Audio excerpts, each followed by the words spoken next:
Thank you for being here. You're here on a special day, I'll tell you that. Why is it not working, Jonesy? They don't want to be locked into a house or an apartment. Got to follow the social distancing rule. And some nuff dicks were getting tested, then going in and doing a shop. COVID. I had it. Detective George Bennett. Yeah, he's a bellend. Absolutely. George, don't say hello to you. Like, I don't know. I'm actually genuinely embarrassed. I broke my back. A vertebrae or a portion? Spinal. Mate, Jonesy, just do that thing where you just put Bewls talking. Let me see. I can hear him first.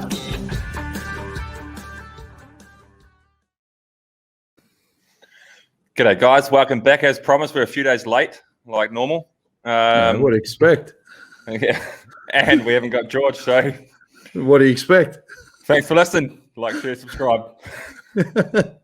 We're off to a cracker. How good's the Jonesy? Olympics, Bewls? Yeah, I'm good, mate.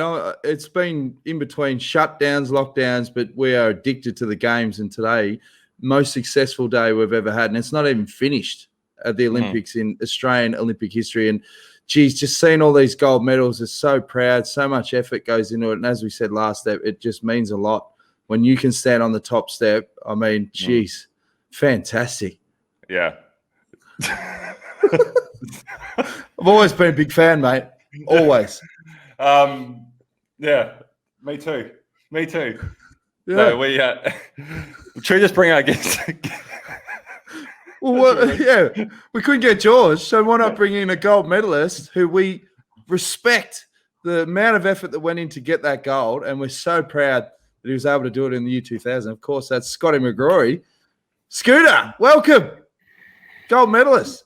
Yeah. Look, thanks for the welcome, but I call bullshit because what? Your last episode, all I heard was you guys dishing the Olympics and who cares anyway, and standing on the top step. Who wants to? Why would you bother? Hang on. Exactly. You can see the difference here. Like, Jonesy's tried to brush it off like it never happened, and I couldn't even commit to the lie. Like, I was too deep in the lie last week, Jonesy. I couldn't. Was it a lie, or was it how you felt? I don't know, actually. I think it was a lie. It was a lie. Oh, it is now. It is now. My Olympic spirit is massive at the moment. As soon as the game started, I watched the opening ceremony and I was like, all opening ceremonies are a bit boring. You know, it's cool to see the countries coming out, but ultimately it's like, but then I saw the Kiwis and you can't help but get a little bit like, oh, yeah, here's the Kiwi boys. And then as soon as the first competition gun, mate, I'm into it. Love the games. I love it. I've always loved the Olympics. 2-time bronze medalist, mate. You should. That's it. You were there in the mix. It's been a cracker. And the cycling events are awesome. I reckon. Obviously, do you want to introduce Scotty a bit, Jonesy, for everyone? Okay. Scott McGory, he won bronze in '88 in the team pursuit? Rhythmic gymnastics. and then backed it up in 2000. I don't know why I didn't get a Guernsey with the Aussie team in those years between 88 and 2000, but he came back with a vengeance, won the Madison. I was there. You want to talk about those years in between? I'll start twitching. Yeah, what happened? There's 12 years there. Yeah, I couldn't be bothered. Yeah. It was like you guys. Couldn't be bothered to go to the Olympics. So I just decided to have 12 years off.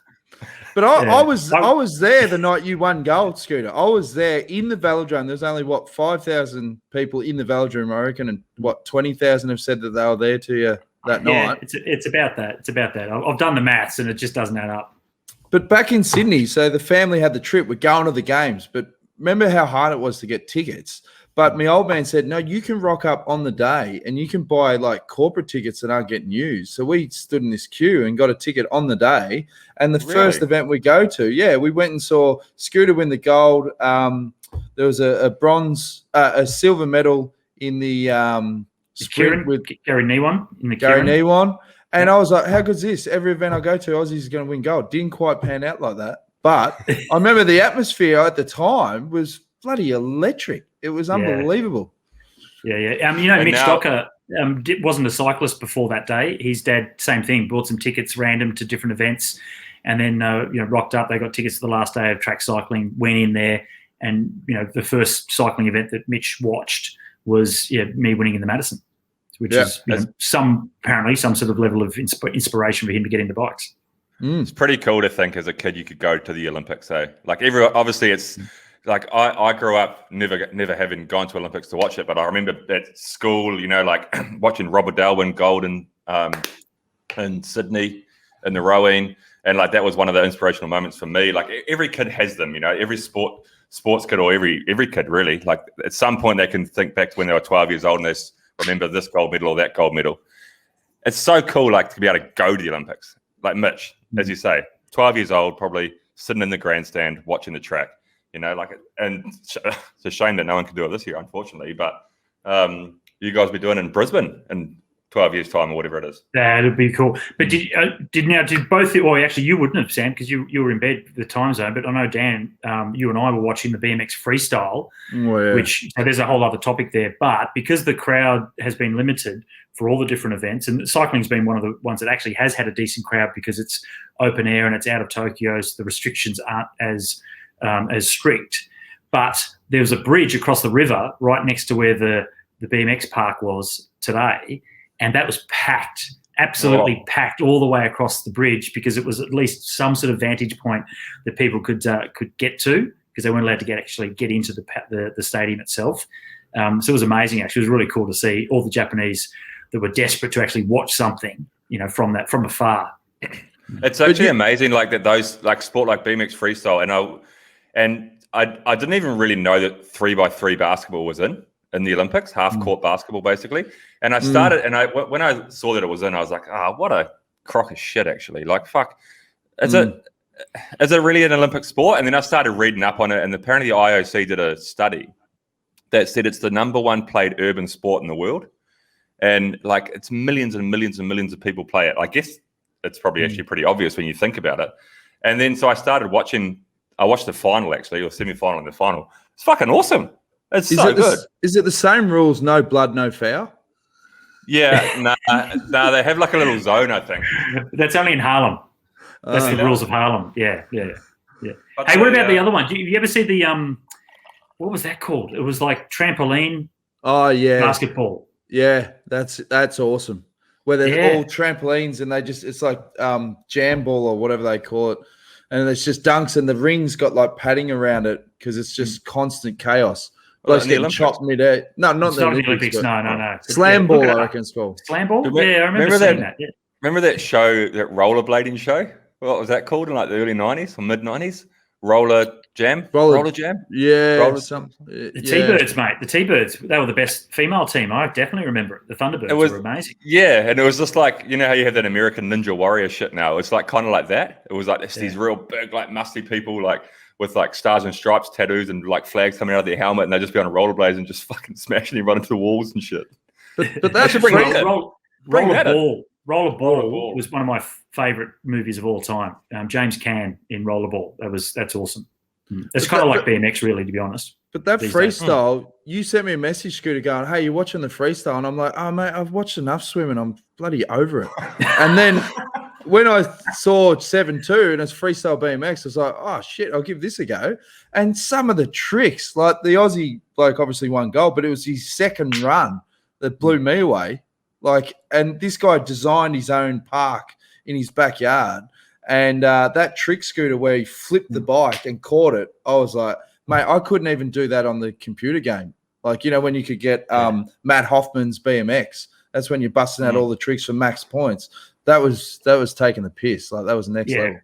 Yeah, Logan Martin. So the Gold Coast is like it's the epicenter now of freestyle BMX. So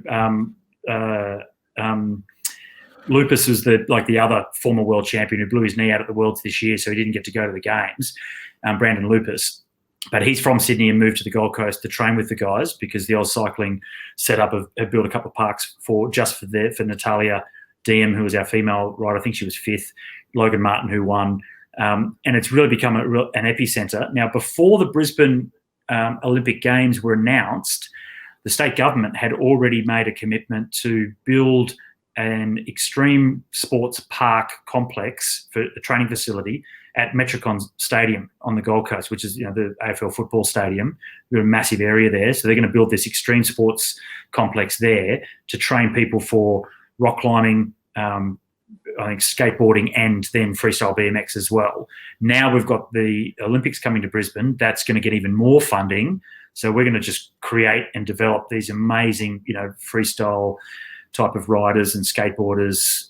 They're going to look at BMX racing to try and get people to come across to freestyle, but also gymnastics. They're going to start looking at gymnasts just because of the tricks that are involved, and see if they can come across and also get into BMX freestyle as well. So that it's just going to take off.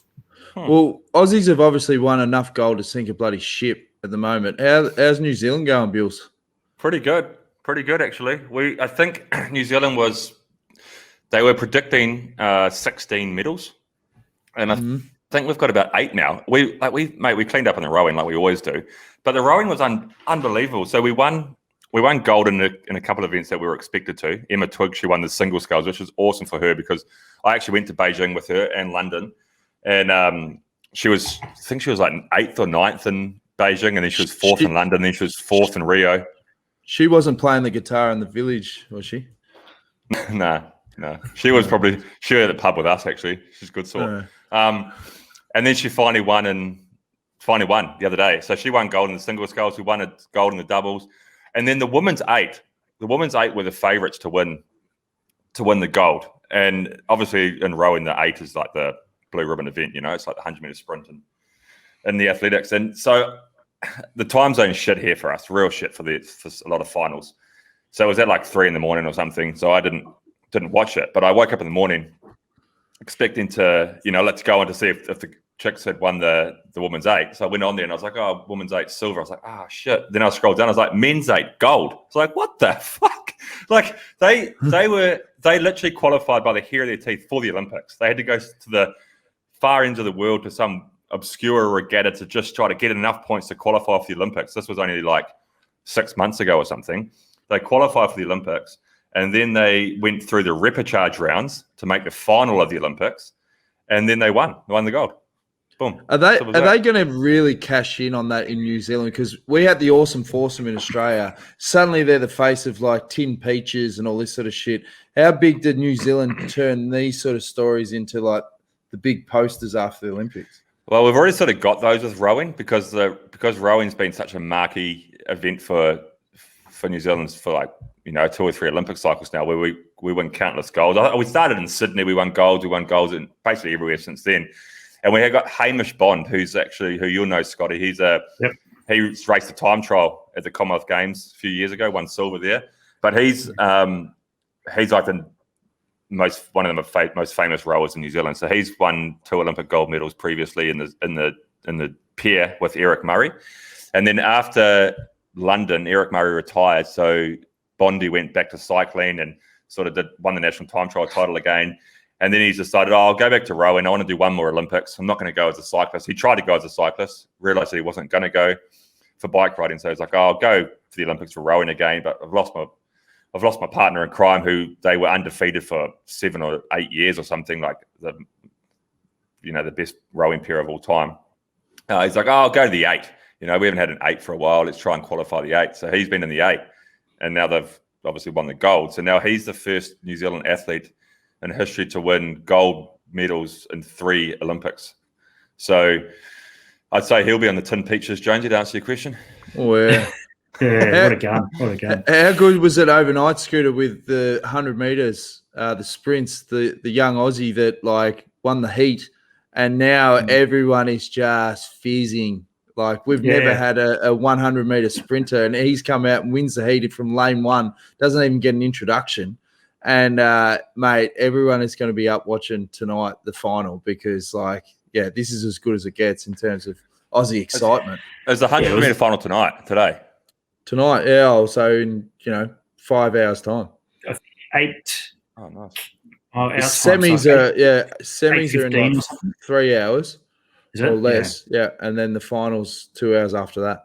Yeah, so semis aren't 2 races though. Semis are 4 races or something like that. That's a weird thing they do in running. But yeah, the Jamaican in the middle, that was middle lanes, it was second fastest in that heat. We kind of had to look across to say, well, hang on a minute, like I don't recognise that outfit because it's Australian uniform and this is sprinting. We haven't seen that since whenever. Yeah. And I think it was 1956, the Melbourne Olympics was the last time we've actually had an Australian in the 100-metre final. And Matt Shervington's the last time we've had someone in the semis, and that was in 2000. So that's how long it's been. So all of these top-line sprinters, they've never seen an Australian get this far. And he's young, right? So this guy's going to get quicker and quicker. He should. What's his name, Mark? Is it Matt Newcomb? Or, I don't even remember. I don't know. He's that big. He's that big. We forget his name. I'm gonna have to Google this. It's only been a day. We've only heard of him for a day. So yeah, it hasn't sunk in yet. That's cool. You know, you mentioned freestyle. Sorry, go Bewls. No, you go. Mine was not important. Well, this is the thing, right? So you Rowan got Browning.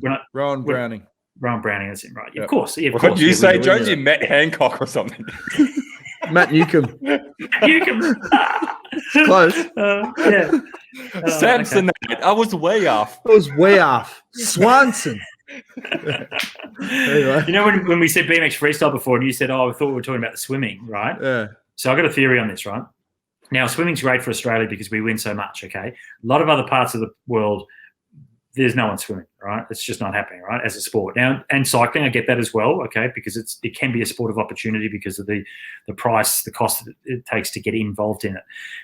However, what we don't do in cycling or pretty much any other sport, and perhaps the one exception would be the race walk in athletics, right? Because walking is obviously not as fast as running. Everything else you do is to run as fast as you possibly can, whether it's 100 metres, 10,000 metres, or a marathon, okay, except for the race walk. That's the one event. Cycling, we've got a lot of drafting and everything else that plays into it tactically, right? So we've got multiple events. It's still about who gets to the line the fastest possible way, right? However you want to create that. Swimming, the fastest way to swim is freestyle, right? There's no question of that, right? Yet you've still got backstroke, breaststroke, and butterfly. When you break it down, we've got a massive team of swimmers that get to go. There's always a fight over how many athletes can go from different sports. We always get compromised. We've got mountain bikers that ride the road race for us because we can't have enough, and all these sorts of crossover things that happen. Yet the swimmers get to fill the team with 30-something competitors, whatever it may be. And the one stroke that's the fastest is the freestyle. Right? So I feel that like no one goes down to the pool. When's the last time you guys went down to the pool for a bit of a leisurely butterfly? No one can butterfly. Unless you're a competitive swimmer at the top level, no one does butterfly. Although, I'll cut you off, the walk, the power walk, that's me when I've got a turtle head down at Caulfield Park. Yeah, right, okay. It's the same action. Yeah. But I don't want to disrespect them because it is bloody hard, right? But then you've got the backstroke. My theory on that is that's the stroke that people do when they're training on an outdoor. No, when they're training on an outdoor pool. Outdoor pool, all they're trying to do is actually even up their tan, right? Because they've been doing their freestyle training, which is what they're supposed to do, but they've just got to, what's that called? The white and dark chocolate. It's the chop top or whatever it is, or the top deck. Top deck, right? So they've got to even their tan up, so they do a bit of backstroke just to get some sun on the belly, right? And then you got breaststroke, which really the only time you ever really do breaststroke is when you're up at Hamilton Island and you're at the pool and you just want to cruise across to the bar. You just breaststroke across to get yourself another drink. Get rid of them all. Just do freestyle. Have all the different distances. It gets rid of the medley relays. It gets rid of all that rubbish, and you've just got the fastest stroke done. And then that brings the numbers of swimmers down to 10 from 30 something per country. And then just do it over all the distances: 50, 100, 200, yeah, 400, do all the 800, distances. Yeah, of course. Yeah, male, female, all the distances. Parity across it all, but get rid of all those other three strokes. Get rid of the medley relays, all that stuff. I'd love to talk about the evolution of swimming strokes. Like, how do you reckon freestyle's obvious because that's just the most obvious stroke to get from A to B in water. Backstroke, I always thought it was just there for when you got tired and you need to flip over so you could breathe. Breaststroke, why did they invent breaststroke? Not make a splash so the sharks don't eat you or something? No, it's when you've just had your hair done, or you're trying to protect your head generally, but they still dunk it. But like that doggy, it's the original doggy paddle. And butterfly, where's that come from? Yeah, that's fucking stupid, butterfly. Yeah. So and the equivalent to that, right, is so you're allowing slower strokes than the fastest way of doing it to come in. It would be like saying when we had high jump, okay, when we came through the evolution of high jump, it used to be doing the scissors. So that's how they would get over the bar until Frosby came along and developed the Frosby flop. That became the highest. Now, we still don't have a scissors competition. We've just gone and evolved into the Frosby flop. That's the highest, right? So with the swimming, all those other strokes, it's basically like having a high jump competition with the Frosby flop and a scissors competition as well as a separate medal event, which is, we don't do that, do we? No, I see what you mean. It's and like the motto of the Olympics is, what is it? Stronger, faster, higher, whatever. Faster, fitter, stronger, higher, or whatever. You know, unless it's swimming, and then you got three Kanye strokes where it's not fast. Yeah. And I was watching this documentary last night on Eurosport. Here, they've got these what do they call it? Like some history of the Olympics, and they focus on like specific sports over the course of the history, basically. And they had one started with like Jesse Owens, went through Jesse Owens, went through Carl Lewis into Usain Bolt, and then I was watching the swimming one last night with Phelps, and I knew Phelps won a shitload of medals, but I didn't realize he'd won 28 Olympic medals, 23 of which are gold. 23 Olympic gold medals that guy's got. That's fucking unbelievable. And obviously the reason he's got it is exactly what you say, Scooter, is because he won 8 golds in Beijing. So there's 8 events there, that he's done. He's able to do so many events, like a track cyclist, like Chris Hoy or Wiggins or whatever. Like, it's actually pretty amazing how many medals they've won, considering that they can only really do 1 or 2 events per Olympics. Phelps has done 8 at one. And I used to be a bit like against that, kind of like, that's actually shit, swimmers can win so many medals because they've got so many opportunities, they've got so many events. But then like last night when I was watching it back, I was like, yeah, he had a lot of opportunities and yeah, he had a lot of events. But the reality is he won them all, and he wasn't the only one in those events. Like you say, these teams have got 30 swimmers, so he's not only so much better than anybody else in America to get the gig in all those events, but then he's so much better than everybody else in the world that's also got a massive pool of swimmers. So even though he had all these opportunities, the fucking guy still won them all. Oh, you can't begrudge the individuals. There's nothing against like any of these backstrokers or breaststroke. I'm not begrudging any of them. The events are there, so they qualify, they go there, they win them. So it doesn't matter, right? It's like when someone says, it's like when Nibali won the Tour de France. Oh yeah, but Froome and Contador crashed out. So they crashed out. They shouldn't have crashed out. You can only beat who is there. So I don't begrudge the athletes at all that come through and win. But it's kind of like saying, so Filippo Ganna, right? The fastest individual pursuit rider in the world. There is no individual pursuit at the Olympics anymore. But it would be like saying, if there was, we'll have a 3,000 meter pursuit, a 4,000 meter pursuit, and a 5,000 meter pursuit plus the team pursuit. There's 4 gold medals that he could win. Yeah. Now that's kind of the equivalent to swimming. No one's going to say, oh, well, Garner, he shouldn't be able to win so much. Well, if the events are there, yeah, absolutely. And Phelps, if you compare it to other sports, look, he is definitely the greatest swimmer of all time. But if you compared it to the opportunities in running, okay, so it was when Michael Johnson won the 200 meters and the 400 meters back to back at Olympics, that was extraordinary because there's no way he could win the 100 and there's no way he could win the 800 because they're so far apart. So the 100 and the 200 you can win, 200, the 400 you can win, 400, 800, probably not, 800, 1500, yeah, it's a possibility. So that it's just not comparable. Swimming's not comparable to all the other sports and the opportunities they get. Why do you think that the Olympics has, or the swimming has survived with all your events? Obviously, like we've seen in cycling over recent years, the removal of the kilo, the removal of the individual pursuit. Yeah. Okay, I think they brought in an event, maybe, didn't they? But ultimately, it's like a time saver. Like we need to get rid of a couple of events. We need to make the program shorter. We get less athletes because of that. But swimming survives, and swimming starts on day one. It's still fucking going now. Like it goes for 10 days or 2 weeks or something. Do you think that's purely financial? Like because so many people watch swimming? I think it comes down to power base, right? So all of these decisions are made by the IOC, and so it's completely up to the IOC and the members of the IOC when they have their vote as to what sports come in and out and what extra disciplines come in or go out. And cycling for a long time didn't have a voice on the IOC, and you also had the drug tainted era, which meant that whatever voice they thought they might have had gets weakened because they're not going to listen to cycling because of the challenges, that we were having through that period. So no voice, and even any voice we had was a whisper, if that. Yeah. So the IOC could steamroll this particular sport. Swimming's got a really strong voice. So they've added, the other day they had the mixed relay so male and females doing the relay. I was listening to the commentary of it, legitimate commentators, Ian Thorpe, Liesl Jones, and Basil Semplis as the lead. And you could even hear when they were commentating that they weren't taking it as seriously as the other events. You could just hear that in the commentary. So even they didn't think that it was, as legitimate as some of the other events that are in there. It's still a gold medal. Who cares? Yeah. The event's there, train for it, go for it, win it, and it's still legitimate because it's in the Olympics.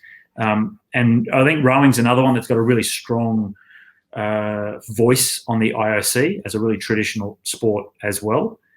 So yeah, they'll never lose events either. Not that I want them to, no. But it comes down to who is on the IOC. And for example, fencing, which is a really small sport now globally, it'll never go out of the Olympics because the boss of the IOC is a former fencer. Yeah, right. And there are two members on the actual board that were fencers at the Olympics. So of course, that sport's never going to go out. I'm not saying it should, no. But I just know politically it'll never be removed as long as you've got two fencers that are making the decisions. And I guess swimming has the superstars as well, eh? Like cycling doesn't have the superstars. Primož Roglič wins the time trial. There's a handful of there's more people that know Primož Roglič now after he won the time trial, but before that, only bike riders knew Primož Roglič. Really, probably every single Slovenian in the world. But other than that, like they're not superstars like swimming. Like Michael Phelps winning 8 Olympic gold medals was nothing but great for the Olympics, for their marketing. Look at that, man. This superstar of won 8 gold medals, and everyone knows it. Yeah, Mark Spinks as well. Ian Thorpe, all these guys. Yeah, absolutely.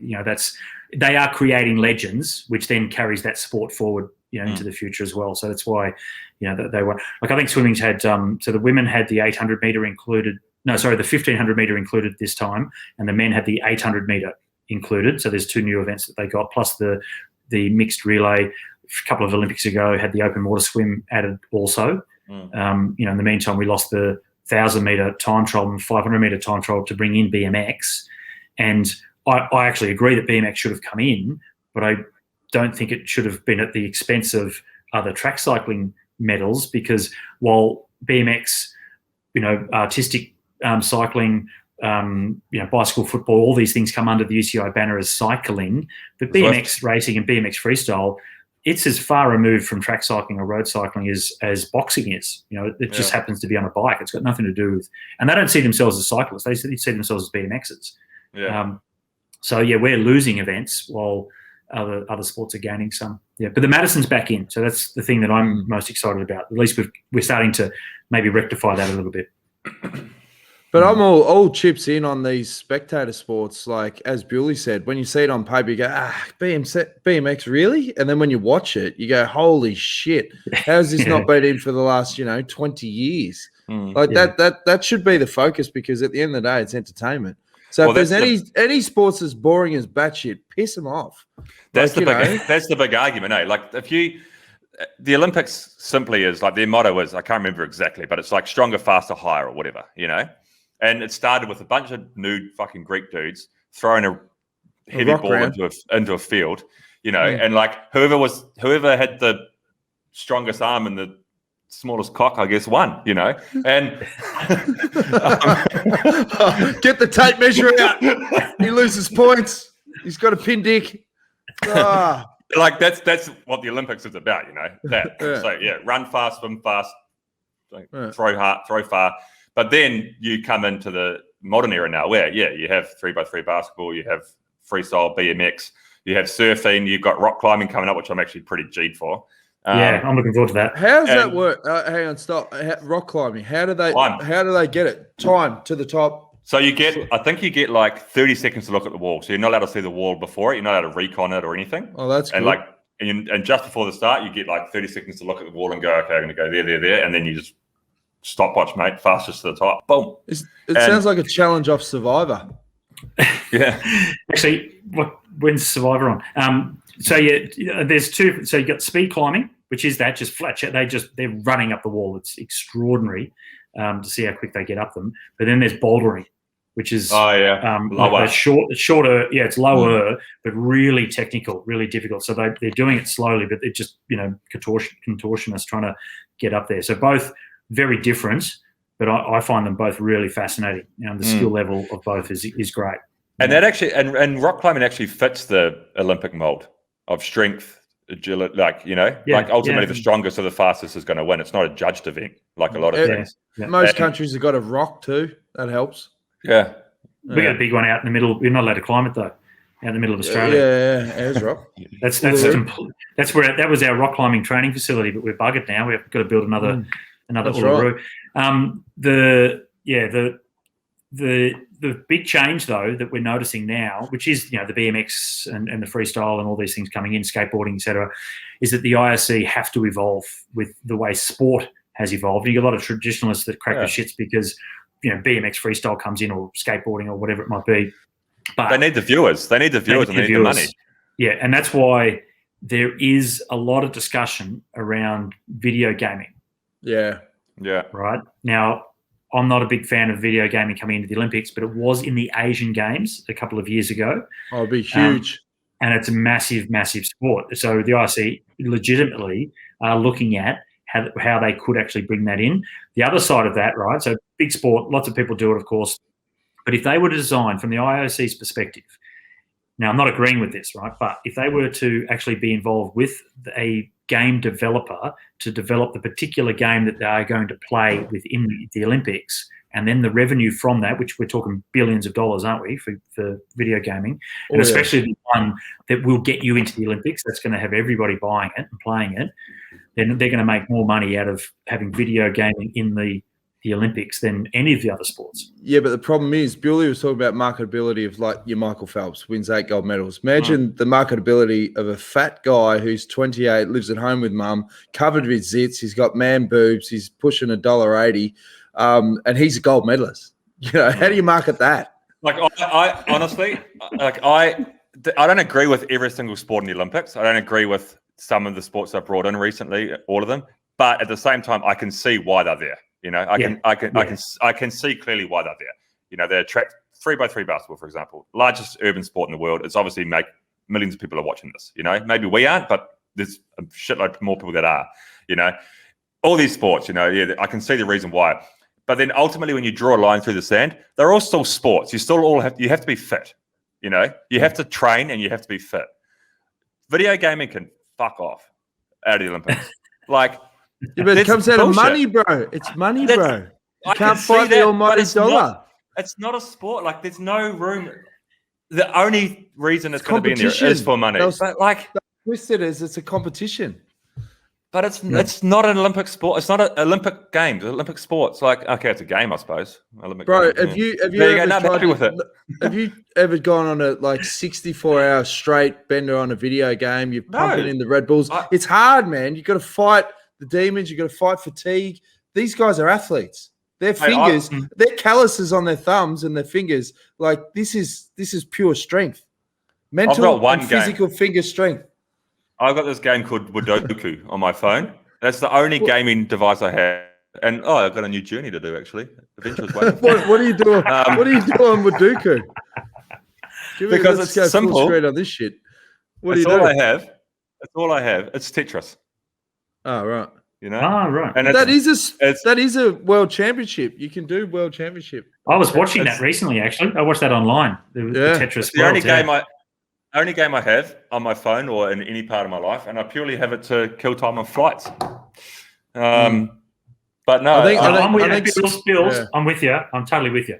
I understand why the IOC would want gaming in, because there is a genuine revenue stream by having ownership or part ownership in the game that will get played, or the games that will get played, right? And it could make them billions of dollars. That's why I feel that they would want to do it, and because it's such a big thing around the world.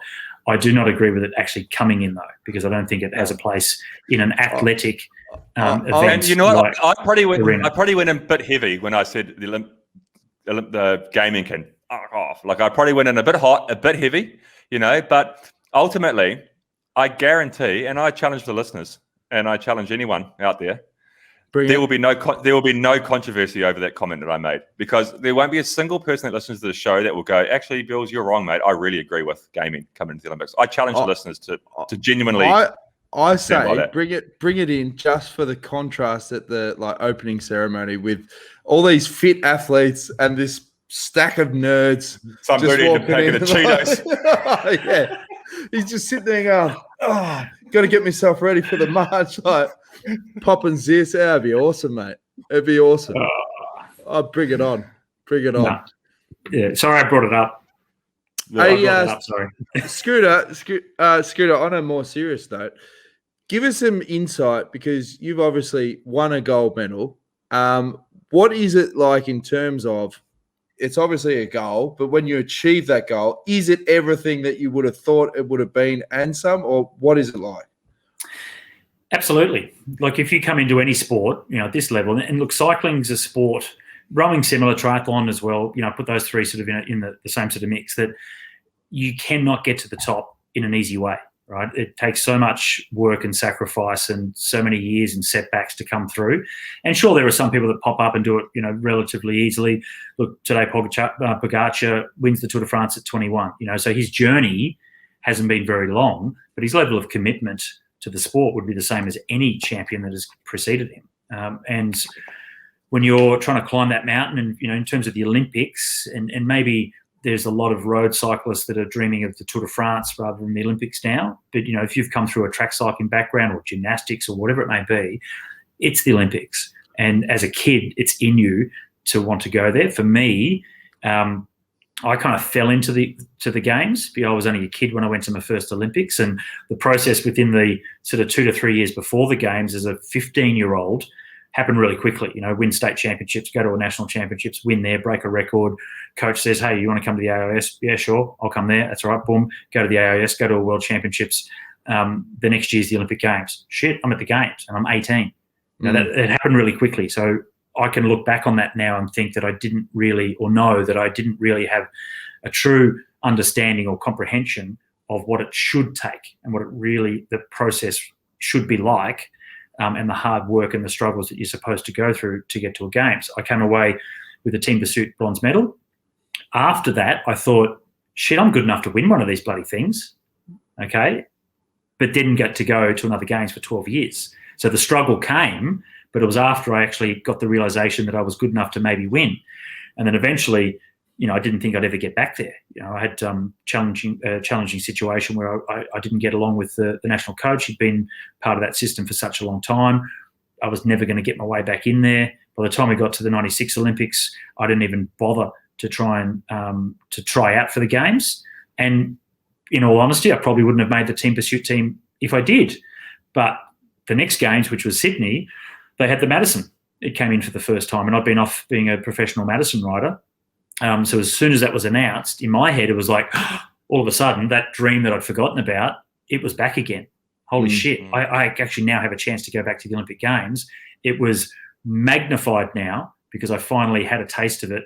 I had a taste of it so long prior, which gave me that level of understanding of what it really means, and then was denied the chance in 92, denied the chance in 96, which made me really respect the people that actually get to go to them and actually have the chance to actually go to multiple Olympic Games and be successful. So by the time I got to Sydney and won, and Bewls understands this as well, anyone that goes into a major event like the Olympic Games as part of a team. So for me, it was with Brett Aitken. With Bewls, it was, 3 or 4 other riders, in the team pursuit group. You take on their level of responsibility as well. It's not just about you. And okay, if you stuff up, it's disappointing. If you stuff up, you're costing someone else their dream and their lifelong dream. So I took that level of responsibility into Sydney with me as well. And it was a little bit overwhelming, challenging build up to the games it was for me. But yet I thought that I was going to let Brett Aitken down. I didn't think I was going to have what it took at the last moment, which obviously we did. But, it was Brett's dream, and I'm now responsible for his dream. And there's a lot you've got to take on board with that. And eventually we came away and we got the win. And it's not just, there's the games on this year, I'll go and ride it, It's something that just builds up over time and over years. And, look, the biggest thing in cycling is the Tour de France. It's not the Olympic Games. Winning the road race at the Olympic Games is awesome, and it's incredibly awesome. But it's still overpowered by winning the Tour de France each year. Okay, so we know that as a sport. Yet for me, I was never going to win a Tour de France. You know, my best opportunity to do something, you know, incredible in this sport was at the Olympic Games. And for every person that goes there, whether it is in whatever discipline of swimming it is, whatever it may be, it's been their lifelong dream is to get to an Olympic Games and compete. So it's incredibly meaningful. There's probably only like, when you think about it just quickly off the top of my head, there's probably cycling, rugby, football, tennis. Probably the only 4 sports at the Olympics that are superseded by another event in the same sport. Every other sport, the Olympics is the pinnacle. Yeah, basketball probably playing probably basketball, but it's not a national thing, is it? So it's not, and it's not an individual thing. But still, the NBA, win the NBA is probably going to be seen as something bigger, certainly financially. Like if you could be you could play for whatever and win the Olympics in whatever country, you're not going to get paid as much as if you played for an NBA team that wins and into the NBA championship. But you're right. You're right. What I want to focus on a little bit from what Scotty just said then was, he talked about when you're in a team, so like when appearing with Brett Aitken and the Madison, like you're responsible for their destiny as well. Do you know what a real example of that is? And I don't mean to pinpoint Australia, but go for it. 2 days ago in the 10,000 meter final, I don't know if you saw it, the men's 10,000 meter final.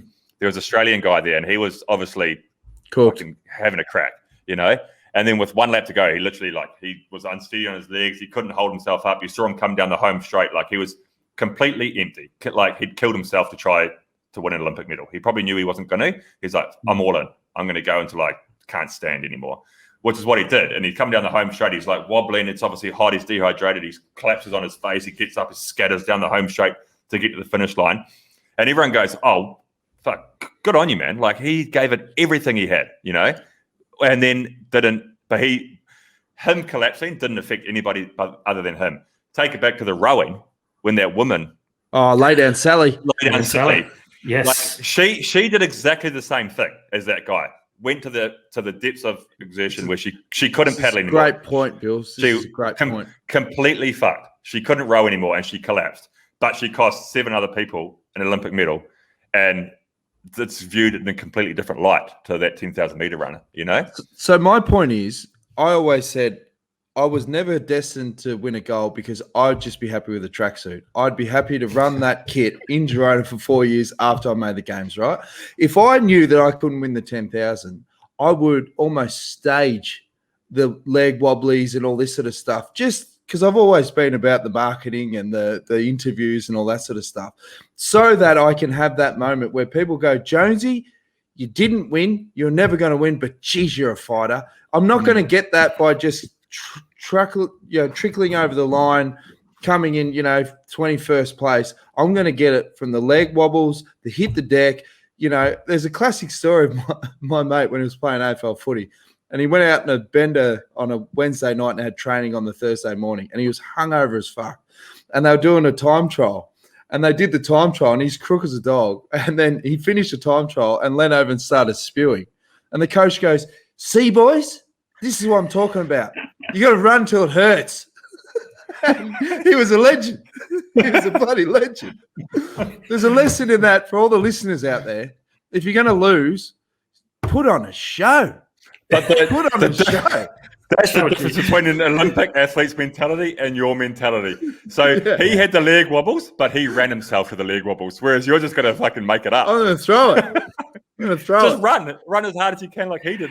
I'm not going to name names, but I know of a professional cyclist in the mid 2000s who went out on a bender in the middle of a Grand Tour, and there was a sprint coming up, and he was crook as shit, and he was a sprinter, and there was a crash with like 2K to go, and he just reckons he Supermaned into the back of the crash, so he didn't contest the sprint because he was too hungover. So it does happen in sport, mate. It does happen. Hey, I'll give you my version of that. So Madison World Championships, I was riding with Graham Brown. This was like 2002 or something like that. Got food poisoning. So the Madison's on the Sunday, last day of the championships. I got food poisoning Friday night at dinner, and there were 2 of the girls in the team got food poisoning as well. All day Saturday in bed. Can I just cut you off? What did you eat? I can't remember. I cannot remember. But the 3 of us got it. Probably was. It was something, So I spent the whole Saturday in bed in my room, curtains drawn, and I was just going back and forth to the bathroom. And then by Saturday night, the coach, Ian McKenzie, came into the room to check on me, and he just walked in the room and he's just like, oh, God, like the room just stunk or whatever. So we opened up the windows and I was pretty crook. And I wasn't going to give up my spot. I wanted, it's Madison. I won the Olympics. I wanted to ride the Madison, which maybe it's selfish, whatever. But then we get to the Sunday morning and I woke up and I felt fine. It's like, it was just in and out, basically, went through my body. And I was in and out, get up the next morning and I'm like, okay, you know what? I feel okay. I feel like that was it, whatever. Anyway, go and do a warm-up at the track and legs felt a little bit soft. And then when we started, I was actually on the starter. So when we rolled off, I've gone half a lap, like out of the saddle, just sort of winding up through the bend.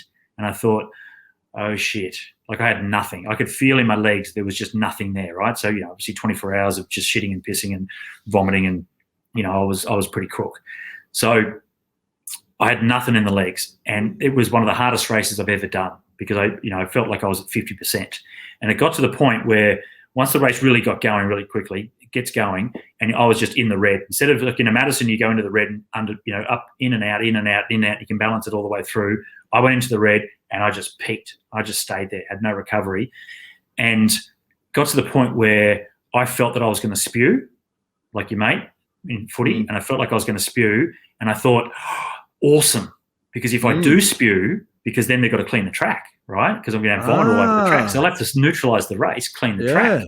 Carrot sweet. Yeah, and I'm thinking to myself, this is good. This will give me all I need maybe is just that little bit of time, 5 minutes, just to bring my heart rate down, and then I might be okay.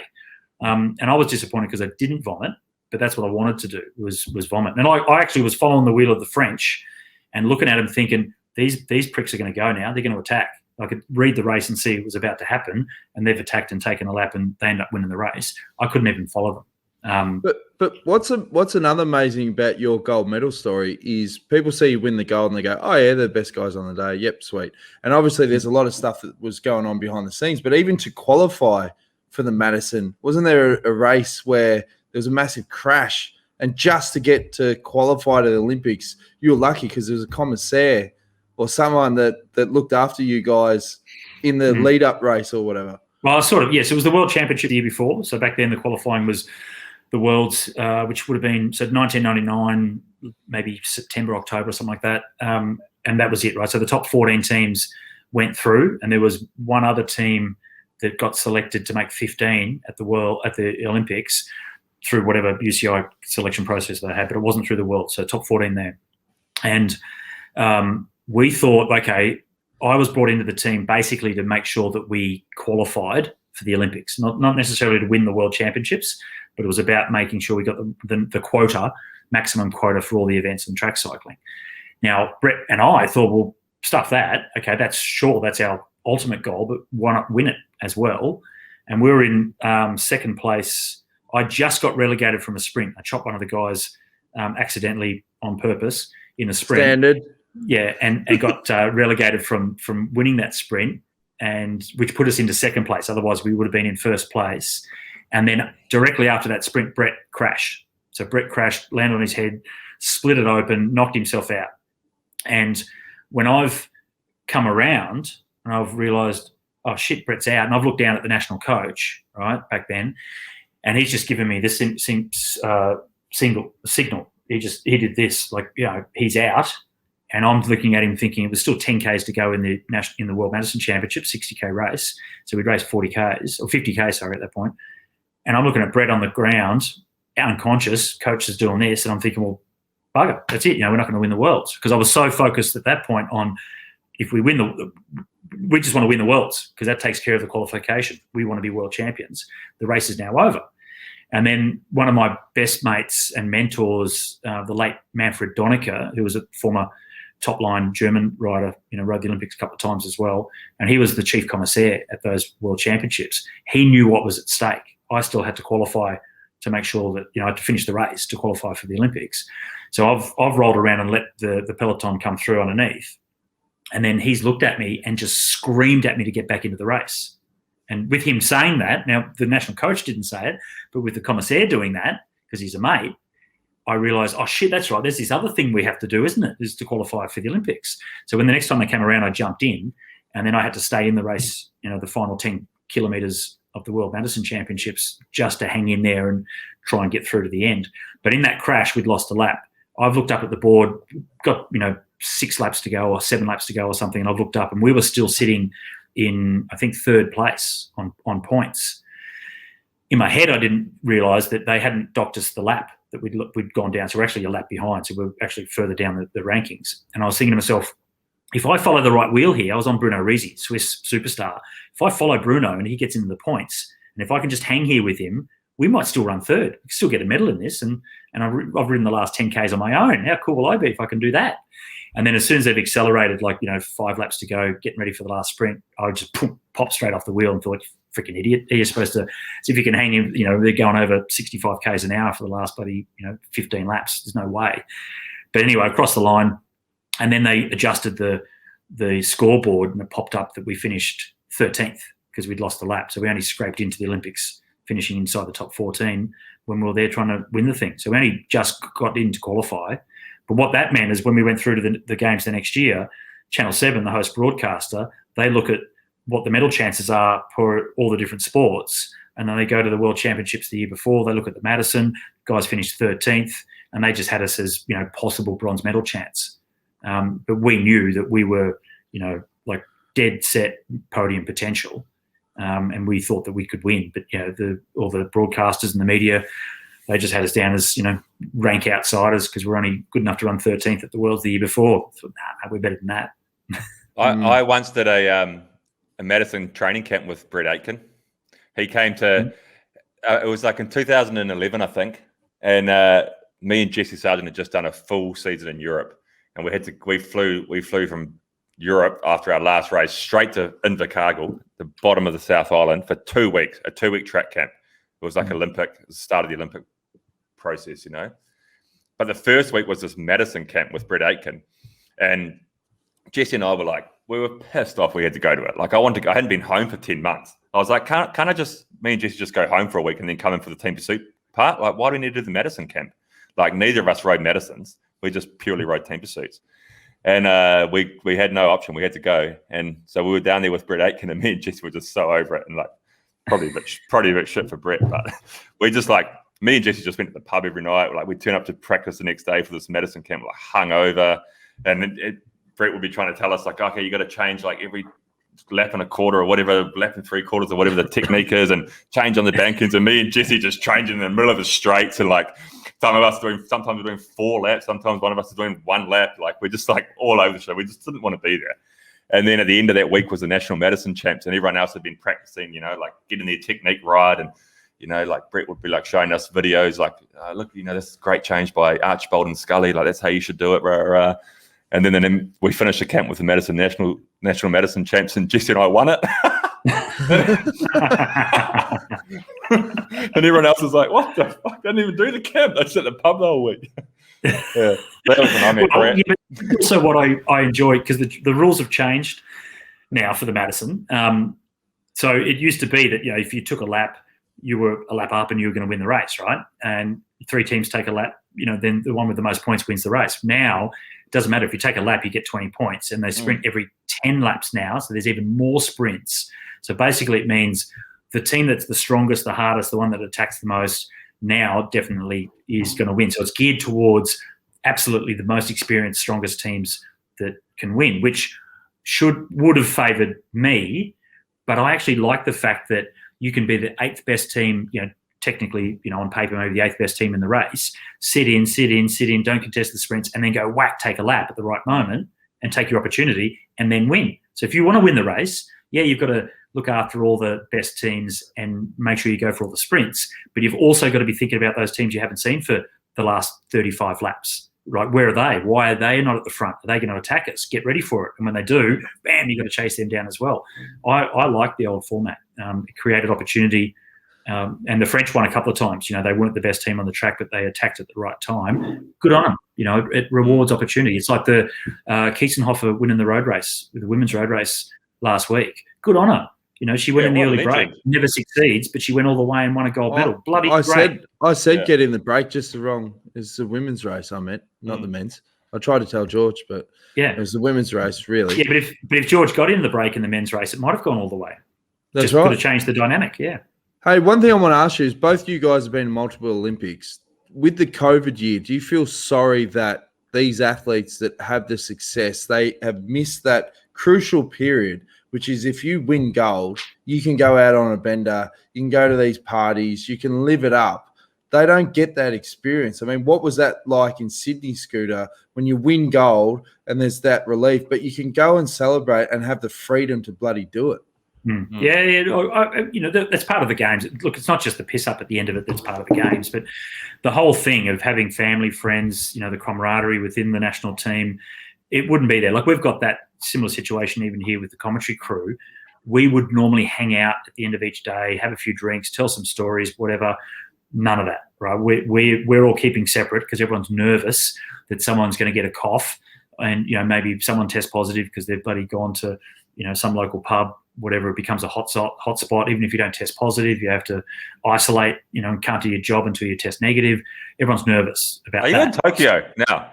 No, I'm in Melbourne. I'm in Melbourne. Yeah. So they're in a real plot twist, for the show. Yeah. Yeah, I'm actually there. Fuck.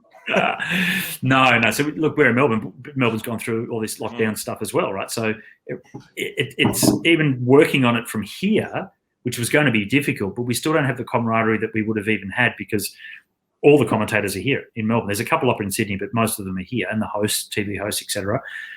So we don't have that kind of feeling. For the athletes, absolutely. And all of them are jumping on planes the day after to fly home, you know, wherever, all around the world. No one's allowed to hang around.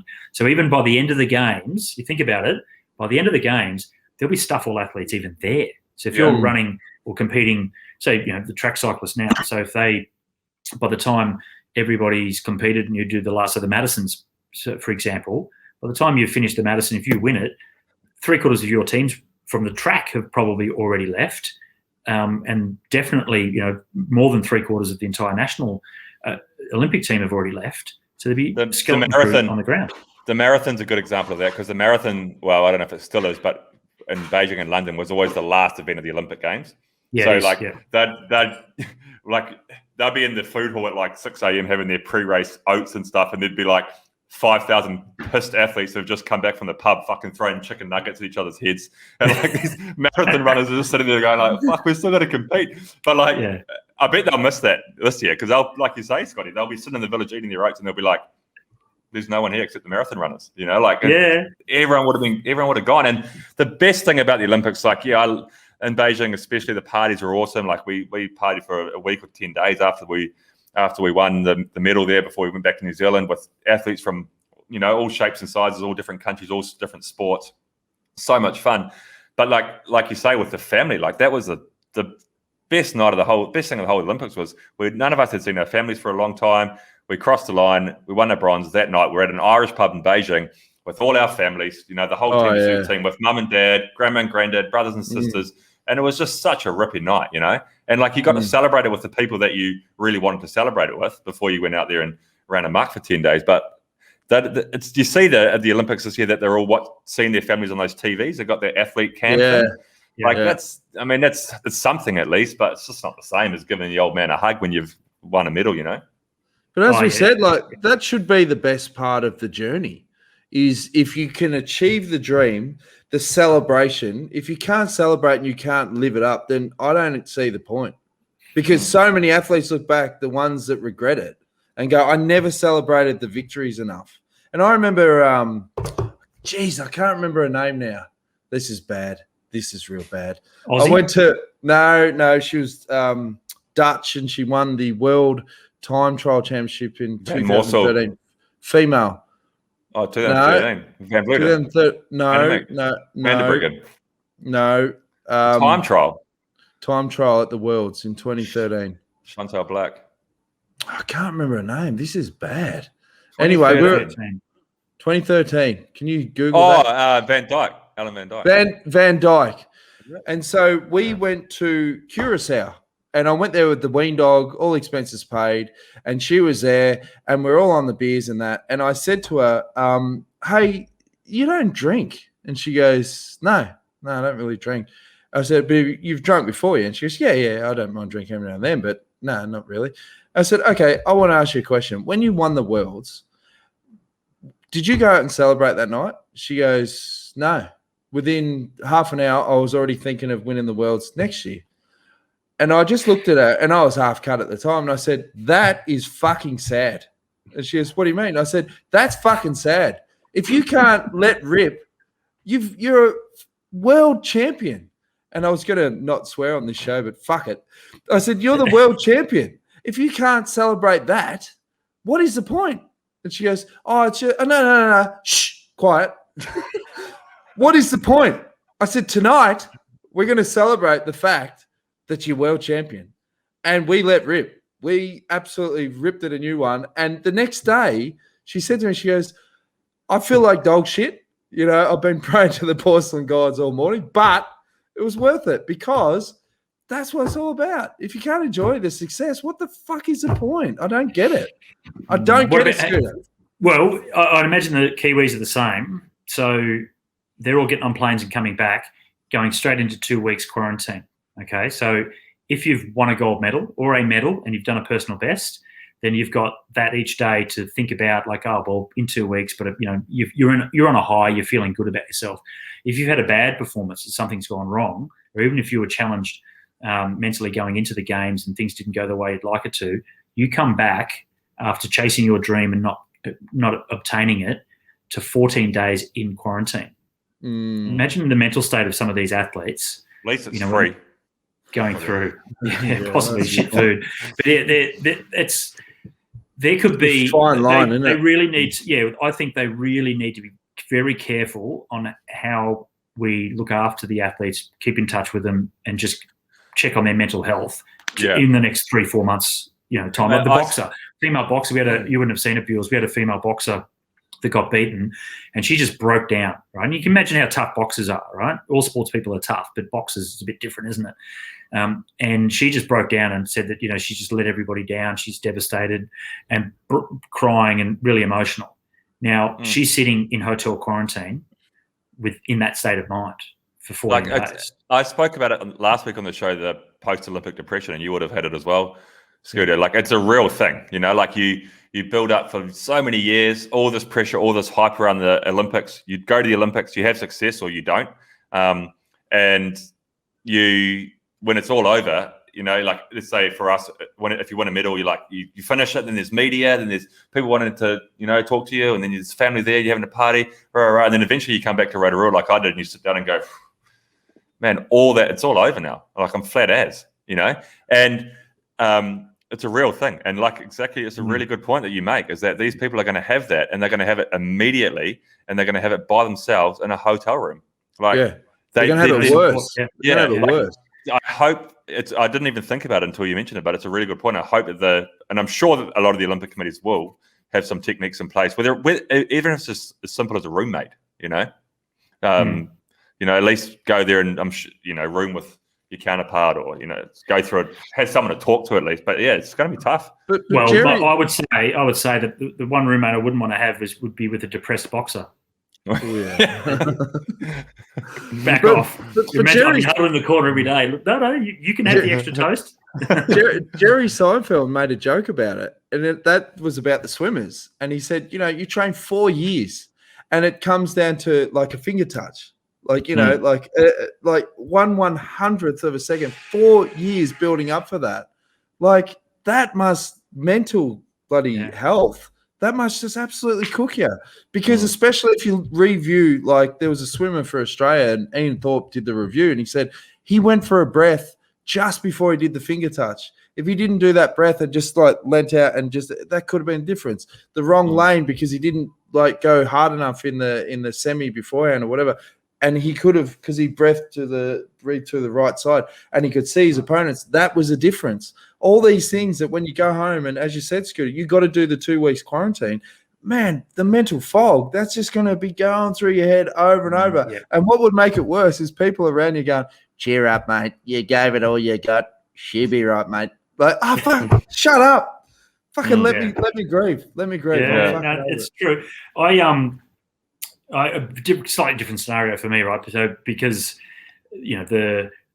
my process into Sydney was just trying to get the job done because of the lead-in that I had. Okay, right. So for those that don't know, my son passed away 2.5 months before the Sydney Games. So I had given up back then, thinking that I wasn't mentally going to be able to put myself through what's required to be competitive, and I'd had a shit lead up to it before that.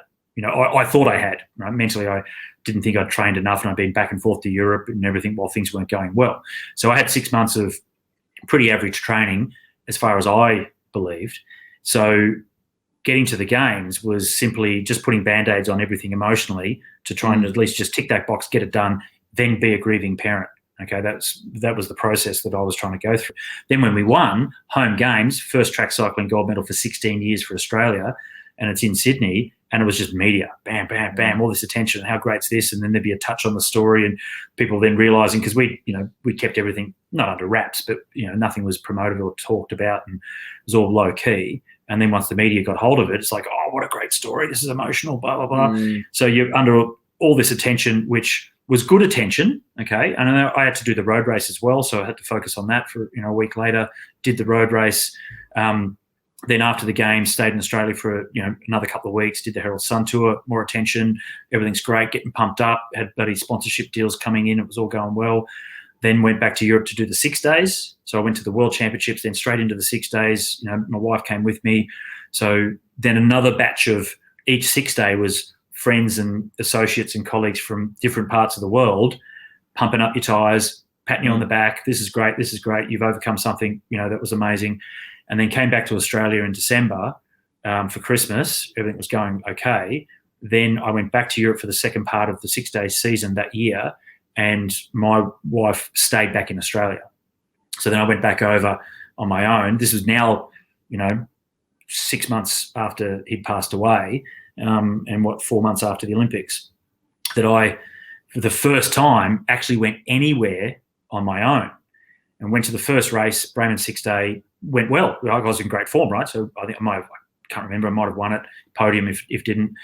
And then went back between that race to the next race. We had 3 days between Bremen and Stuttgart, 6 day event. So I went back to my apartment in Cologne for the first time.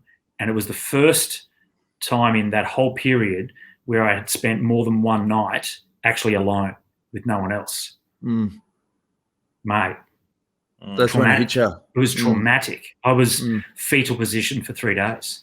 And is that hard? Went to the next race. Then just picked myself up, went to the next race, and then now it's broken, right? So I cracked the shell at that moment. Mentally I don't know. I understand these things a lot more now, but I cracked the shell, right? So the dam wall had been put up.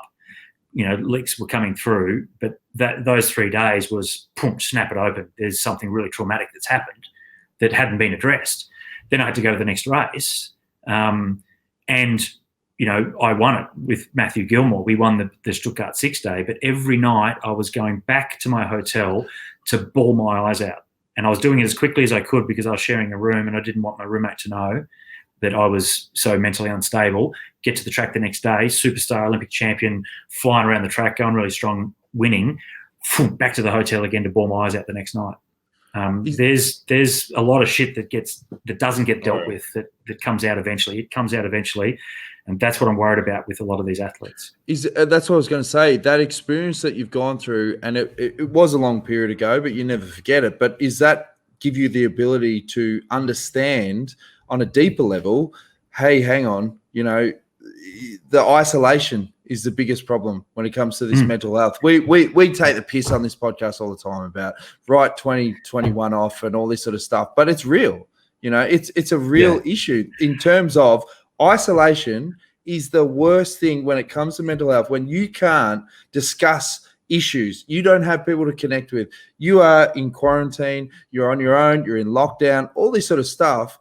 That is the number one issue when it comes to progressing or getting through really tough moments. Yeah, I think you don't, when you're in isolation, you don't have anything to distract you. You don't have anything to distract you from yourself, and you have to sit with yourself in whatever, and that might be, if you're in a great state of mind, that's fantastic. You can deal with that, okay? But if you're in a bad place, you sit in shit with yourself for that period of time, and things get much, much worse and much darker. And there, some people with the right tools can work their way through that, perhaps. But I think it's quite dangerous. And I know what it can be like to sit in your own stench and have to deal with your own stuff without being distracted. And to be distracted isn't the right way to do it, but it can at least keep you moving forward. So I think keeping these athletes maybe distracted for these 2 weeks is something that we should be really trying to do to help them through, so that they can actually get some help once they get through it. Well, they can come on our podcast as many of them as they like. They could do that. That'd be a good way. Hey, we've got a bit serious there, guys. I'm not sure if that's the standard. No, it's good. No, it's good, mate. Shit, yeah, that was really good. I think a lot of people. It's true. It's 100% true as well. Like I would think and I would hope that the New Zealand Olympic Committee and the Australian Olympic Committee will have some techniques in place, or at least someone they can pick up the phone and talk to. Like they'd have to have acknowledged that. I'm sure. You would hope so. Look, they get busy too. And it's resources. How many people have they got working on the program? I know just in cycling within Australia. Okay, there's been lots of issues with athletes that have retired after they've retired, and the association could see that there could be some issues, but they just didn't have the resources to follow up. Like once an athlete's retired, the New Zealand Federation's the same situation. You're focusing on the next athlete that can potentially win new medals at the next Olympics. So we don't, and I know in AFL footy in Australia, they're pretty good because they have the resources. They've got so much money and so many employees that they can have people to help out retiring or retired players to help them make that next transition into the real world. We don't have that in cycling, especially in Australia. We don't. Not in government-funded sports, so. No, and it's not to say that they don't know that they need it. I'm sure people within Oz Cycling definitely. The modern version of Oz Cycling, they know that we do need that. Just don't have the resources to actually follow it through. Well, that's the thing. Resources, it's going to be huge because it's not just like, all right, let's chat to this athlete for a month. This could be years. It could be such a long journey. It's a tough one and to get the proper resources, because a lot of people, when they are going through stuff, as we've always said, you don't like hearing people that you can't connect with. You almost need to hear it. You almost need a subcommittee of former athletes that they can connect with that go, I've been through something similar. I can connect on that story. If you talk to someone in a call center going, okay, Steve, tell me about your problems. Yeah, you didn't get them, but you'll be right. Piss off, like they need to hear it from someone that's been through similar stuff. And maybe Scooter, that's an opportunity moving forward to present something to like Australian Athletic Committee, because we're in a different era, man. Like on the back of the COVID and stuff, this is going to be like much more of an issue, and people are a lot more comfortable now being in touch with, particularly males. Let's be honest. Males, we're shithouse. We are shithouse when it comes to talking about issues, getting things out in the open. And the more you get in a routine of being comfortable, being vulnerable, being comfortable to talk to a mate on a deeper level to go, hey, mate, I'm fucking struggling, man. Like I'm dealing with anxiety. I'm dealing with this, or I feel like shit today or whatever. It's a hard process. And, we don't often get deep on this show, guys. But when we do, we call it as we fucking see it, because we've all gone through shit. It's just the depth that varies, When we do get deep, we go to the bottom. We go right. Yeah, exactly. Yeah. No, but you're spot on. You're totally spot on. It's like just explaining my going to that Stuttgart 6 day, and hiding from my roommate, who was a good friend, and I'm sure he would have understood, but there was no way I was going to show any vulnerability to anyone. My family, I'm not going to show vulnerability to my competitors that may be still friends. I'm not going to. No way. But that era as well, Scooter, it was still stuck in the past. Like early 2000s, like you didn't do that. That's not what guys did. And you're seeing it in modern cycling. Even sports directors now are wanting to connect more with the athletes. And it's in every sport. They're wanting to show that they've got a human side. A lot of coaches are opening up vulnerabilities, The fact that arguably the most famous Olympian at the current Olympic Games in Tokyo, Simone Biles, even the fact that she's in a position where she feels comfortable to withdraw from the Olympics when she's the golden girl of the Olympics, it's good. You know, Yeah, it's a shame that she had to withdraw from the. She's chosen to withdraw from the Olympics because she was obviously in line to win a lot of gold medals. But she identified that, and she's actually really cool, eh? Like I watched this press conference with her the other day when she was talking about it, and like she was just kind of like she was really chilled and really relaxed about it, and like super candid about it all. And like she wasn't like sitting there in tears, going like, "Oh, it's been so tough, the pressure cooker, and like I just haven't been able to handle it, and there's so much expectation on me." Like she was actually just like, you know what, man, like. I don't feel up for it. Like, and I don't really care what anyone thinks. Like, yeah, I know I could win a shitload of gold medals. I know there's people that are disappointed in me that they wanted me to come here and do that. But honestly, in gymnastics, you've got to be fucking on, and I'm not. I can't get my head straight, and so it's not right for me to compete. I'd rather give it to somebody else and wish them all the best. And I haven't got an injury. I'm all good. I'm just not up for it. So, sayonara. Yeah. It's becoming so much more acceptable. And I said for Osaka, similar sort of things. Like when she was withdrawing from French, everyone's going, that's bloody weak. And then she put her hand up and she said, no, I'm struggling. I've got mental health issues. Everyone started going, ooh, hang on. We need to understand this, instead of just getting on the front foot and going, you withdrew or whatever. Mate, that's what it's all about. Just when you're not feeling right, just put your hand up. Like people will support you no matter what. Yeah. So we got Schwatter, Wayne Schwass, former AFL player here in Australia, in Melbourne, Victoria, who's really outspoken and vocal. And he talks, huge. He does a lot on it. And he was quite vocal about people criticising Naomi as well after the French. And he talks about and I can relate because he talks about coming home from training. Like he was best and fairest in North Melbourne, I think twice, when Wayne Carey was there. Okay, so that's how good a player he was. But he said he'd drive home from training and he wouldn't understand why he would do this. He didn't think that there was anything in particular that he was challenged by, but he would pull over to the side of the road and just bawl his eyes out. And he's like, what the fuck? And as a footballer, back then in the 90s, you're not going to tell anyone that. No way. And he didn't understand why he was feeling like that. But yeah, we're starting to get a grip now that these things happen, and I know from my own experience because I was trying to avoid it as much as I could. And the only person I really, eventually, once I started to talk a bit more about these things, and there was family issues and things that have all sort of exploded because of all of this stuff that I put myself through without getting any help. So it's my own fault for what has ended up happening later in my life.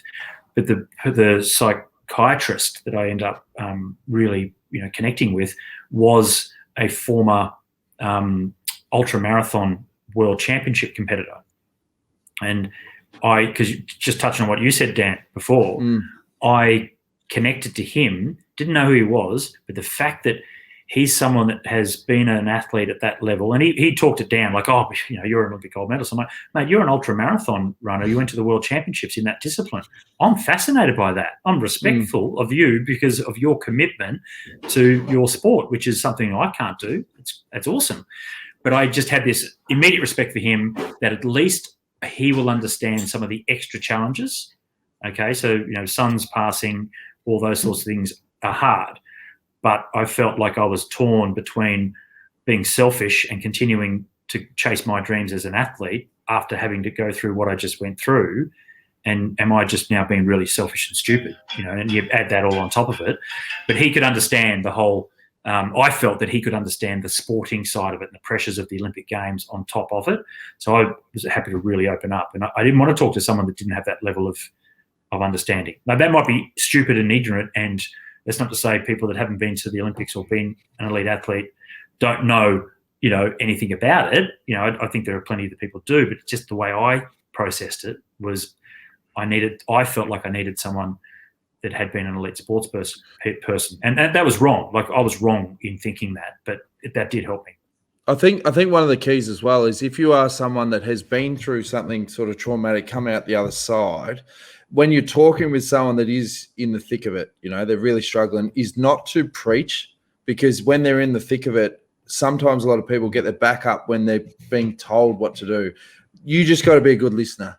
You just got to sit there. That a lot of the time, a lot of people, when they're in the thick of it, they just need someone to listen to it.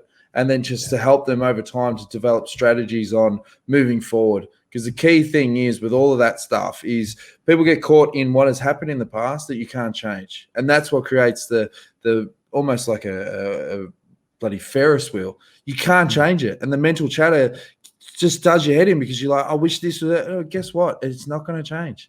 And the ability to focus on the forward, the next steps and all that sort of stuff is key. But when you're talking to people, this is from my experience, that are in the thick of it, don't just keep going, yeah, but guess what I did? And this is what I piss off. You just got to be a listener. And then over time, when they're ready, then you can help them to go, well, if you're comfortable with me telling you this, one thing I tried is this. And it's a lot easier approach because when you are mates with people and you see them struggling, you just want to help them. You don't want to see them going through it. But it's hard to develop that strategy because I fell into that trap, 6 months ago. I would then see mates struggling and go, hey, yeah, mate, this is what I'm doing. I'm going walking out and doing all this. And they're like, mate, who do you think you are? Like, this second coming of Christ here. Like, just chill out. But that's, we could talk for hours about this sort of stuff. But the key thing is if you are struggling or you are going through sort of talk about it, get off your chest, vent. Find a network. Don't go through the isolation of it because, as we said, particularly after last year, Bewls, everyone's going through a layer of shit. It's just the depth that varies, And as you said before, Scooter, like the athletes are the ones we take the piss all the time on this show, but you're still dealing with humans. You're still dealing with real issues. You talked about interviews where people saying they let each other down, like those Aussie BMXers. And the athlete, the female whose brother had been in a horrific crash and she got taken out and all she could think is, I've just let everyone down. And straight away your brain would be going, hey, hang on, shit, this is going to be processed now. 4 years to build up for that. And now she's in that mindset. That's going to take a long time. Yeah, Saya Sakakibara. Yeah. So Japanese Australian, the Olympic Games in Japan. They love her over there. Her first international races as a kid was for Japan, not Australia. She had to actually brush up on her English when she moved back to Australia. So she's got double whammy pressure. Brother was going to the games. They did heaps of promo stuff before the Olympics because these siblings were, these Japanese Australian siblings were going and they were both medal chances. Saya was in second position in the race she crashed in, not the final, but the semi-final to make her way through. She was definitely a medal chance. And all she can think of that, with all of that expectation and pressure, had a brother, even with the brother's crash, with Kai's crash the year before, she may have felt that she'd let him down. But all the media attention that she'd had over the last 18 months to 2 years, because she's this next shining light of BMX in Australia, that was what was building up on her, which came out in that interview, that I feel like I've let everybody down. Well, you haven't let anyone down. Okay, we know that, but it's interesting how all these external pressures build over time, and you're dealing with a 21-year-old, girl from Australia who's half Japanese, and she's supposed to have the maturity levels of, these experienced athletes in a situation like that where, she still had a headache because she hit the ground so hard when she's doing these interviews. So there's a lot of pressure to take on board, and they just do. The athletes, they just take it on. And maybe they shouldn't, but she's now going to spend 2 weeks in quarantine feeling that she's let Australia down. I've taken on as an athlete. This is a record episode, hour 23. Yeah. Sorry. I've taken on responsibility today of cooking a paella for 10 people. So I've got nice. What's really in a paella? That's the thing, isn't it? It's everything in it. That's my element. You should see the size of the pan I bought. It's a monster. So I'm what is going on there? It's an element, mate. It's a gas element. Oh, so you just hook the bottle up to that? Hook the bottle up, chuck a big pan on there. I'm gonna fire that bad boy up the servo and cook a massive paella for the crew. How long is it? So what's the process? Paella, is it supposed to be like this multi-hour kind of thing? Yeah, it can be. I mean, I cook them at home quite a bit on a stovetop, so you only do it pretty quickly. But I reckon this will probably go for a few hours, I'd say, if I do it right. There's a lot of pressure. Tour de France. Actually, I don't know if there was you, Dan, or if it was Ben. It might have been with Ben, with B-Roll, Fox Sports, and I was at the tour, and it was in the Pyrenees, so we're getting really close to French side, getting close to Spain and Paella territory. But the pan, just in Bangers and Luchon or whatever one of those names are, and the pan was like, it was like dinner table kind of size, just in when you go in and pay you $4 or whatever, get a thing. Amazing. The stuff's brilliant. Don't know what was in it, but it was good. There's pressure when you cook in bulk, Bewls, because if you screw up, it's on a grand scale. So you want to make sure you follow that playbook like to a T. Food poisoning by 10. I don't use a recipe or instructions. Gut shot, mate. I do it at home a bit, so I reckon I'm not worried. I think it's going to be fine. I'm that confident. I've done quite a few paellas, so I reckon I back myself. The good thing is you can't really fuck it up because you just add more broth if you need to. Yeah. Let it cook a bit longer. But the problem is the rice doesn't absorb it then, so then you might end up with this paella soup. Is this your signature dish, paella, or is there something else that? It's becoming one of them. Yeah, I love it. Are you going to do a video of it, Bewls? Yeah. Maybe. I think you need to get back on the cooking video horse. Supposed to rain this Savo, so that'll be a bit of a hassle, but we don't need as much broth then. That's true. just rain on it, mate. But we got a garage. I'll do it in the garage if you need to, so we'll be right. Righto. It's been a long show. I got to go. I got shit to do. Lasagna, mate. Slow cooked, red wine broth, like ragu, perfect, mate. Monster show. Uber Eats. Yeah, I've got to drive out to my mates. Do you guys want to know what I'm doing for the rest of the day? I'm going to finish this podcast. I'm going to drive out to my friend's house to pick up a gas hose that I need. Then I'm going to drive home. Then I'm going to cut up a fucking shitload of chicken, and then I'm going to take all of my equipment to Mitch Docker's house, and I'm going to cook a paella. And then I'm going to come home. Then I'm going to pack my suitcase, and then I'm going to wake up tomorrow morning. And I'm going to go to Walter Burgos. Oh, perfect. Yeah. Mate, you literally are cooking with gas. Like, share, subscribe. Thanks for coming on, Like, Scooter. share, subscribe. Good on you, Scooter. That was awesome, Cheers, guys. mate. Pleasure. Olympic gold medalist, Scott McGory, Madison, City 2000. Don't forget. Never forget. Hey, bronze medalist, Team Pursuit. We like our bronze medals, don't we, Bewls, in the teams? 13th in the Madison World Champs, 1999 or 2000 also. 99, yeah. Like, share, subscribe. Like, share, subscribe. Ciao.